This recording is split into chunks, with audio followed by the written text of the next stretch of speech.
तो हेलो भाई लोग, कैसे आप सब लोग। उम्मीद करता हूँ कि आप सब लोग बढ़िया हो गए। तो भाई लोग, जैसे कि अपने पिछले एपिसोड में देखा था, जो अपना हीरो था उसने बोला था चलो ठीक है मैं बताता हूँ आखिरकार वहाँ पर क्या क्या हुआ था। लेकिन अंदर ही अंदर अपना हीरो जो होता है काफी ज्यादा खुश हो रहा होता है। फिर जो स्टार्टिंग में अपना हीरो होता है वो बताता है कि सबसे पहले मेरे को एसोसिएशन प्रेजेंट का कॉल आया था और फिर उन्होंने मेरे को कहा कि मेरे को जो है ड्रैगो डंजन के अंदर रेड करना है। और फिर जैसे ही मैं डंजन के पास गया तो वहाँ पर मैंने सोल सेन को देखा। और फिर अपने हीरो की ये बात सुन के अपना डार्क सेन और सोल सेन दोनों बोलते हैं अच्छा ठीक है। और फिर अपना हीरो बोलता है कि जैसे ही मैंने मैडम सोल सेन को देखा तो मेरे को पता चल गया ये जो डंजन है इसके अंदर कुछ ना कुछ तो गड़बड़ जरूर है। और फिर मेरे को डार्क सेन आपकी बात याद आई थी और फिर सडनली मेरे को याद आई थी कि आपने मेरे को 10 बिलियन वॉन भी देना है। वेल गाइस, अपना हीरो घूम फिर के पैसों पे ही आ रहा है। फिर अपना हीरो कंटिन्यू करते हुए बोल रहा होता है कि मैं और मैडम सोल सेन इन्वेस्टिगेट करने लगा डंजन को, लेकिन फिर भी हम ये पता नहीं लगा पाए कि इस डंजन के पीछे ऑर्डर ऑफ ट्रूथ का हाथ है। लेकिन इस डंजन को देख के मेरे को अंदर से ऐसा फीलिंग हो रहा था कि कुछ ना कुछ तो गड़बड़ जरूर है और मेरे ख्याल से इन सब के पीछे ऑर्डर ऑफ ट्रूथ का हाथ होगा। तो मैडम सोल्सन जो भी मैंने कहा वो सच है ना। फिर मैडम सोल्सन होती है वो बोलते कि हाँ तूने सही कहा है और ऑफ कोर्स मैंने भी आपको डंजन डिस्ट्रोएशन के बारे में बताया था, फिर आपने भी इसके बाद में एग्री किया और फिर आपने डिवाइन स्पिरिट को भी समन किया था। फिर अपनी मैडम सोल्सन होती है वो बोलते कि हाँ ऐसा ही हुआ था। और फिर अपना हीरो बताता है कि जैसे ही अब में जो मैडम सोल्सेंड है उसने डिवाइन स्पिरिट को समन किया वैसे ही तुरंत ही जो डेविल है वहां पर आ चुका था और फिर उसने मैडम सोल्सेंड को पोजेस कर लिया। लेकिन फिर एंड में मैंने मैडम सोल्सेंड को बचा लिया और डेविल को मार दिया वहीं पे। जो अपना डार्कसेंड होता है ये सुन के काफी हैरान हो चुका था कि वहां पर डेविल भी आ गया था ड्रैगो डंजन के अंदर। और फिर अपना हीरो मैडम सोल्सेंड की तरफ इशारा करते हुए बोल रहा था ऑफ कोर्स मैं जो भी बोल रहा हूँ बिल्कुल सच बोल रहा हूँ क्योंकि जो मैडम सोल्सेंड है उन्होंने खुद से विटनेस किया है। फिर अपना जो मैडम सोल्सेंट होती है वो बोलते है कि हाँ इसने जो भी कहा भी सच ही कहा है। और अपना हीरो अपनी बढ़ाई करते हुए बोलता है ऑफ कोर्स मैं झूठ भी कैसे बोल सकता हूँ डार्क साइड के सामने। और वहीं पे जो अपनी मैडम सोल्सेंट होती है वो बोल रहे थे हाँ वैसे सच तो बोल रहा है लेकिन मेरे को पता नहीं इतनी अजीब सी फीलिंग क्यों आ रही है। क्योंकि जैसे कि आपको पता ही होगा जब अपना हीरो जैसे किसी भी मॉन्स्टर को मारता था उसका जो टोरस रेट था वो काफी ज्यादा इंक्रीज हो रहा था और उसी के चल के अपना जो हीरो था काफी ज्यादा अजीब सा चेहरा बनाते जा रहा था। इसी वजह से 10 बिलियन नहीं नहीं, मेरे कहने का मतलब है कि मेरे ख्याल से जो ऑर्डर ऑफ ट्रूथ है वो जरूर मैडम सोल्सन को टारगेट कर रहा था। मतलब वैसे अपना हीरो घूम फिर के वही पैसों पे आ ही रहा है। और फिर अपना हीरो और कुछ बताने ही जा रहा था लेकिन तभी जो अपना डार्क सेंट होता है वो बोलता है ठीक है मैं समझ चुका हूँ मैं तेरे को 10 बिलियन वो दे दूंगा। फिर अपना हीरो बोलता है क्या सच में, चलिए ठीक है दे दीजिएगा।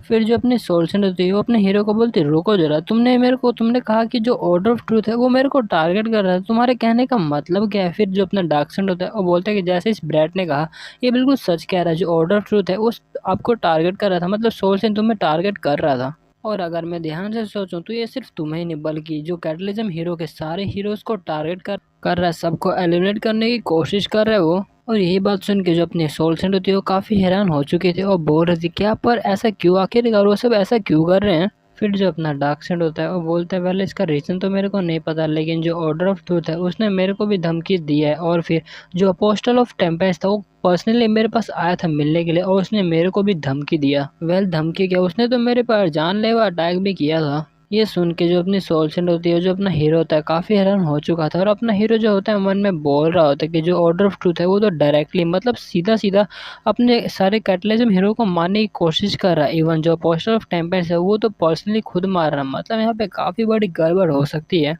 आखिरकार वो सभी लोग ऐसा क्यों कर रहे हैं। फिर तभी जो अपना हीरो था उसका इनसाइट जो एस रैंक का स्किल होता है वो एक्टिवेट हो जाता है। वेल गाइस, इस स्किल से ऐसा हो सकता है जो अपना हीरो होता है वो प्रेडिक्ट कर सकता है आगे फ्यूचर में क्या हो सकता है या फिर जो सामने वाला बंदा है वो क्या सोच रहा है। फिर जो अपना हीरो था वो बोल रहा होता है कि वेल मेरे ख्याल से मेरे को रीजन पता चल गया आखिरकार जो ऑर्डर ऑफ ट्रूथ है वो सभी कैटलिज्म हीरोज को मारने की कोशिश क्यों कर रहे हैं। मेरे ख्याल से जो बेजक है वो इसके पीछे हो सकता है। वेल गाइस, जो बेजक जिसको याद नहीं है वैसे मैं बता दूं जब कैटलिज्म आया था तभी अचानक से कहीं से बेजक मॉन्स्टर आ चुका था और उसको कोई भी हीरो नहीं हरा पा रहा था। लेकिन फिर अचानक से जो बेजक था वो गायब हो चुका था। फिर ये सुन के जो अपना डार्क सेंड होता है वो बोलता है तुम्हारे कहने का मतलब क्या है। फिर जो अपना हीरो होता है और बोल रहे थे वेल ये जो मैं कह रहा हूँ ये एक तरह से मतलब मेरी सोच है, ये जो मैं कह रहा हूँ वो सही भी हो सकता है या फिर गलत भी हो सकता है। लेकिन डार्क सिन, जहाँ तक मेरे को याद है, आपने मेरे को कहा था जो बेज़क मॉन्स्टर था वो अचानक से गायब हो चुका था, लेकिन उसको ये पता नहीं है कि किसी ने हराया है उसको। और आपने मेरे को ये कहा था कि उसके गायब होने के कारण शायद अपोस्टर हो सकता है, वही ग्रेट वॉइस। फिर जो अपना हीरो होता है वो डार्क सिन से पूछता है, अच्छा तो डार्क सिन मेरे को ये बताइए कि आखिरकार जो बेज़क है वो कितना ज़्यादा स्ट्रॉन्ग होगा। फिर जो अपना डार्क सिन होते हैं वो बोलते हुए इतना ज़्यादा स्ट्रॉन्ग है कि उसको कोई भी नहीं हरा सकता। अपना डार्क सिन कंटिन्यू करते हुए बोल रहा था कि वेलो मोस्टर सच में काफी ज्यादा टेरिबल था। इवन अगर सारे हीरोज भी मिल जाए उसके खिलाफ फाइट करने के लिए तो भी मेरे ख्याल से चांस नहीं होगा हमारे जीतने का। फिर जो अपना हीरो होता है वो बोल रहा था, यही तो मैं कहना चाह रहा हूँ कि हमारा कोई चांस ही नहीं है उसके खिलाफ जीतने का। और फिर अपना हीरो बोलता है कि यही तो बात है ना, किसी को भी नहीं पता, या तो इस दुनिया का अंत हो जाएगा या फिर जो बेज़क है उसको मार देंगे फाइट के दौरान। लेकिन अगर क्या हो, जो ऑर्डर ऑफ ट्रूथ है वो सब कुछ जानता हो पहले से ही। फिर जो अपना डार्कसेंड होता है वो बोलता है कि तुम्हारे कहने का क्या मतलब है, तुम क्या बात कर रहे हो। फिर जो अपना हीरो होता है वो बोलता है कि फ्यूचर प्रेडिक्शन, हाँ आपने बिल्कुल सही सुना, क्या पता वो फ्यूचर को देख सकते हो। अगर वो उतना परफेक्टली नहीं देख सकते फ्यूचर, लेकिन फिर भी वो थोड़ा मोड़ा तो देख सकते हैं। अगर वो थोड़ा मोड़ा भी फ्यूचर देख सकते हैं तो वो कुछ भी चेंज कर सकते हैं। और मेरे ख्याल से जो उनके पास ऑब्जर्वेशन की स्किल है वो उसी का पार्ट होगा, जिसकी मदद से वो हर बार आपको डिटेक्ट कर लेते हैं आखिर आप कहाँ पर है। और ये सुन के तो अपना डार्कसन भी काफ़ी हैरान हो जाता है। फिर जो अपना डार्कसेंड होता है बोलता है चल बोल ही चल। फिर जो अपना हीरो होता है वो कंटिन्यू करते हुए बोल रहा था कि मेरे ख्याल से जो ऑर्डर ऑफ टूथ है उसने पहले फ्यूचर देख लिया हो कि जो बेज़क है वो हार हार चुका है। भले ही हमारे हीरोज को काफी सेक्रीफाइस भी देनी पड़ी हो, लेकिन फिर भी एंड में जो बेज़क है वो हार चुका है। और उनको ये भी पता होगा कि अभी जो प्रेजेंट टाइम है उसमें बेज़क नहीं आ सकता। तो मेरे ख्याल से तभी उन्होंने जानबूझकर जो बेज़क है उसको गायब कर दिया। और इन सब के पीछे और किसी का नहीं बल्कि ग्रेट वॉइस, मतलब वही सेवन अपोस्टल का हाथ होगा। फिर जो अपने सोल सेंड होती है वो बोलती है कि क्या आखिरकार ऑर्डर ऑफ ट्रूथ ऐसा क्यों कर रहे हैं। चलो ठीक है मान भी लिया वो उन्होंने ऐसा गायब किया, तो आखिरकार वो कैटलिज्म हीरोज को मार क्यों रहे हैं। फिर जो अपना हीरो होता है वो बता रहा होता है कि जो कैटलिज्म हीरो है वही सिर्फ बेज़क के खिलाफ लड़ सकते हैं, इसी वजह से वो बेज़क को भी रिलीज नहीं कर रहे, क्योंकि जो कैटलिज्म हीरो है वही सिर्फ बेज़क को मार सकते हैं। और जरा एक बात सोच के तो देखिए, अगर जो बेज़क है वो दोबारा से यहाँ पर आ जाता है और जो कैटलिज्म हीरो है वो भी यहाँ पर हमें बचाने के लिए नहीं होते, तो आखिर इस वर्ल्ड का क्या होगा। फिर ये सुन के जो अपना सोल सेंड होते हैं अपने जो डार्क सेंड होते हैं काफी घबरा जाते हैं। और फिर अपना डार्क सेंड बोलता है कि फिर तो वो जो अपना दुनिया वो खत्म हो जाएगा। फिर जो अपनी सोल सेंड होती है वो बोलती है चलो ठीक है मैंने मान लिया जो तुम कह रहे हो सच है, लेकिन आखिरकार वो इतनी जल्दी मतलब सबको एलिमिनेट ही क्यों कर रहे हैं, वो थोड़ा टाइम पे तो वेट कर सकते हैं ना। फिर जो अपना हीरो है वो बोलता है कि वेल हाँ आप जो कह रहे हो बिल्कुल सच कह रहे हैं, जैसे जैसे टाइम बीतते जाएगा वैसे वैसे जो कैटलिज्म हीरो है उनकी भी एज कम होती जाएगी। लेकिन मेरे ख्याल से जो ऑर्डर ऑफ ट्रूथ है उनके पास और ज्यादा पावर नहीं बचा, मतलब वो अब वो बेज़क को और ज्यादा कंट्रोल नहीं कर सकते, तो शायद इसी वजह से वो ऐसा कर रहे हैं। और आपने ये भी तो देखा होगा ना कि जो डंजन के अंदर डिस्टोरेशन हो काफी ज्यादा इंक्रीज हो रहा है आजकल। क्या होगा अगर जो डिस्टोरेशन है उसका मतलब है कि जो बेज़क का सील है वो धीरे धीरे करके लूज हो रहा है।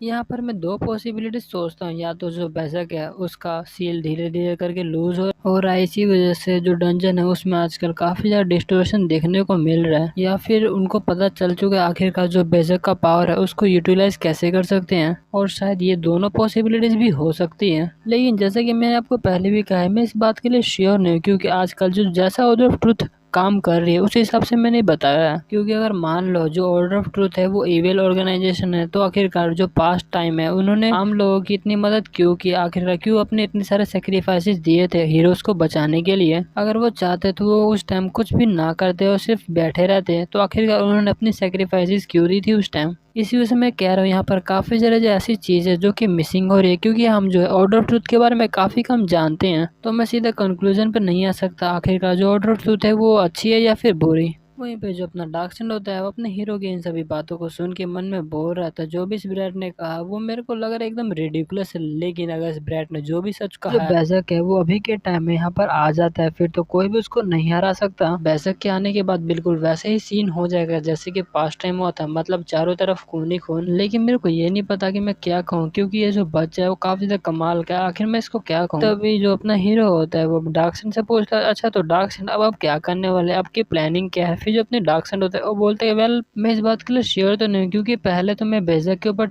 इन्वेस्टिगेशन कर रहा था, लेकिन तुम्हारी बातें सुनने के बाद मेरे को ऐसा लगा कि सबसे पहले मेरे को ऑर्डर ऑफ ट्रूथ के बारे में इन्वेस्टिगेशन करना चाहिए और सबसे पहले ये पता करना चाहिए कि जो ऑर्डर ऑफ ट्रूथ है वो आखिर किस तरह की ऑर्गेनाइजेशन है। और वैसे भी अब मैं अब्रॉड जाने वाला हूँ। ये सुन के जो अपना हीरो होता है वो काफी हैरान हो जाता है और बोलता है क्या अब आप कोरिया छोड़ के जाने वाले हैं। फिर जो अपना डार्क सेंड होता है बोलता है कि हाँ मैं यहाँ से जाने वाला, क्योंकि जब तक मैं यहाँ पे कोरिया के अंदर हूँ जो पोस्टल ऑफ टेम्पेंस है वो हमेशा मेरे को परेशान करते रहेगा और कुछ भी इन्वेस्टिगेशन नहीं करने देगा। और सबसे पहले तो मेरे को ये पता करना पड़ेगा कि जो ऑर्डर ऑफ ट्रूथ है वो सिर्फ सभी कैटलिज्म हीरोज को मारना चाहते हैं या फिर पूरी जो दुनिया में जितने भी कैटलिज्म हीरो उन सभी को मारना चाहते हैं। फिर जो अपना डार्क सेंड होता है अपनी सोल सेंड से पूछता है अच्छा तो सोल सेंड अब तुम क्या करने वाले हो। फिर जो सोल सेंड होती है वो बोलते वेल मुझे नहीं पता, क्योंकि जैसा कि तुम्हें पता ही है मैं कई सालों से सेकुलेशन में रही और इसी वजह से मेरे को बाहर क्या चल रहा है, मतलब इस वर्ल्ड में क्या चल रहा है मेरे को नहीं पता। फिलहाल तो मैं इस बच्चे के साथ जाकर इस दुनिया को देखना चाहती हूँ। और अपना डार्क सेंड होता है वो बोलते हैं वेल मुझे ये तो नहीं पता आखिर का ऑर्डर ऑफ ट्रूथ का गोल क्या है, लेकिन ये तो पक्का पता है कि जो ऑर्डर ऑफ ट्रूथ है वो सभी कैटलिज्म हीरोज को मारना चाहती हैं। और वहीं पे जो डार्क सेंड होता है वो बोल रहा था मेरे ख्याल से तुम्हें मेरी बात सुन के थोड़ा बुरा तो लगेगा, लेकिन मैं कहना चाह रहा हूँ कि मेरे को जान के काफी ज्यादा खुशी हुआ कि तुम दोबारा से इस वर्ल्ड में आ चुकी हो और मैं सच बोल रहा हूँ ये तुम्हारा सबसे अच्छा चॉइस होगा। फिर जो अपने सोल सेंड होती है वो बोलते हैं नहीं नहीं मेरे काफी अच्छा लगा मेरे को। फिर जो अपना डार्क सेंड होता है अपने हीरो को बोलता है कि तुझे अब ऑर्डर ऑफ ट्रुथ से काफी संभल कर रहने की जरूरत है। फिर अपना जो हीरो बोलता है क्या मुझे, पर किस लिए। फिर जो अपना डार्क सेंड होता है वो अपने हीरो को बोलता है कि वेल जो ऑर्डर ऑफ ट्रुथ है वो तेरे पर काफी टाइम से नजर बना के रखा है, लेकिन पहले तो तेरे पर टेंशन नहीं दे रहा था क्योंकि उनके लिए तो तू इनविजिबल है, लेकिन जो आज का कांड हुआ है उसकी वजह से मेरे ख्याल से अब जो ऑर्डर ऑफ ट्रूथ है वो तेरे ऊपर काफी ज्यादा नजर बना के रखेगा और तुझे निशाना भी लगा सकता है। फिर जितना डार्क सेंड होता है वहां से गायब होते हुए बोल रहे थे कि वेल मैंने जितना कहना था उतना कह दिया और हाँ मैं अब यहाँ से काफी टाइम जब भी मैं आऊंगा तब काफी सारी इन्फॉर्मेशन लेके आऊंगा आखिर का ऑर्डर ऑफ ट्रूथ है किस तरह की ऑर्गेनाइजेशन। फिर तभी जो अपना हीरो होता है डार्क सेंड के अचानक से सामने आ जाता है और ये देख के जो डार्क सेंड होता है वो काफी डर जाता है। अपना जो हीरो होता है डार्क सेंड को बोलता है कि डार्क सेंड भूल मत जाना आपने मेरे को 13 बिलियन वॉन देने हैं तो एब्रोड जाने से पहले मेरे को दे देना। और अपना हीरो ये बात काफी जोश में कह रहा होता है और वहीं पे जो अपना डार्क सेंड होता है मन में सोचता है मेरे ख्याल से इसके पास पावर है, मतलब इसके पास पैसों को स्मेल करने की पावर है, इसी वजह से मेरे को ढूंढ लेता है। तो भाई लोग आज के लिए इतना ही और हाँ मेरे दूसरे चैनल का लिंक मैंने अपने डिस्क्रिप्शन में डाल दिया तो जाओ और जाके सब्सक्राइब कर दो। तो ठीक है आज के लिए इतना ही, मिलते हैं अगले एपिसोड में, तब तक के लिए टाटा बाय बाय और